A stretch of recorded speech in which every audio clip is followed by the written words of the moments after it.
อีเลื่อนเนาะเด้งกลังเนาะน้าธนาทองอายุก้อยน้อยเจ๊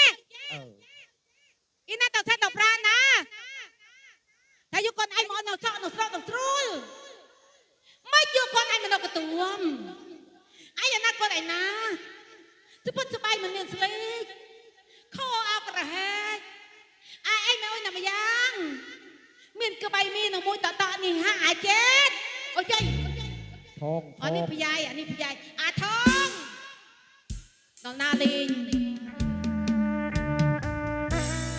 ขอเสียงปรบมือให้กับคุณแม่แจ่มจันทร์หน่อยขอบคุณค่ะอันนี้คือมุกกับแปลงโกนกับเราเนอะแม่เนอะก็ไม่ต้องขึ้นเจริญแม่โมจีขมาตัวอย่างแจ้พี่ใหญ่เจ็ดก็ทีมงานมโหรีแม่แจ่มจันทร์น้อยจ้าอันนี้โกนภาษาหมอเฮ้ยขอบคุณค่ะลูกสาวหนูยั่วหน้าโมตินอ่ะทุกคนรับรู้จุดแม่จะมีโดยกี่เกือบเนียงเล่นไปได้แม่เบยแม่ก็ไม่เธอบาปเนียงละตกบุญแม่เธอบ้าแม่กะลาแม่ไม่น่าคล่ามันจังเอาคนส่งคนสนองนู่นแม่โยบายแม่โยเฮ้ย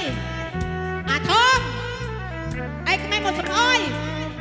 บางเจ็บก้อนเจ็บเจ้าบางแปรเจ็บก้อนอันยึดกระจก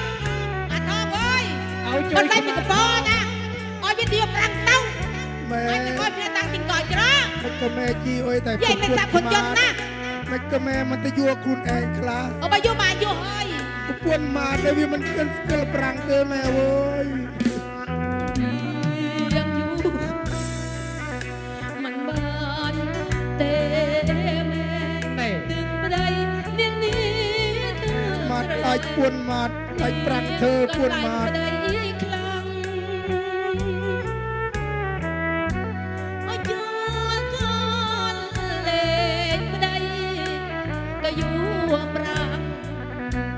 เก็บอัดรูปสตาร์สนองคุณโอแม่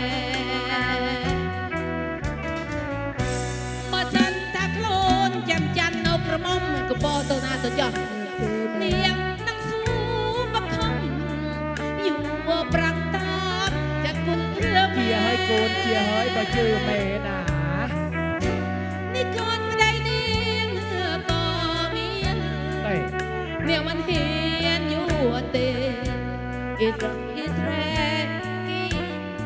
น้าแม่เว้ยปวนหมันเงือบชุดนี่ให้แม่เว้ยปรังไอ้ที่เราจะสั่นแซ่มีกระเป๋าเว้ยจะสั่นแซ่นะยอดตังที่ก่อนรอร้อยยังจับมือเก่ามันอย่างเตี้ยนะอันเจ็บก็ต้องการส้มตังจัดอีสวัสดิ์เจ้าแม่เว้ยอีใหญ่ป้าเวียมันโยกกับมันป้าโอโยเตยืนกับบ้านอัดกรอบหลายุ่งไว้อักจ้าปวนมาเนาตุยนะแม่เว้ยก็หมายคล้ายปรัง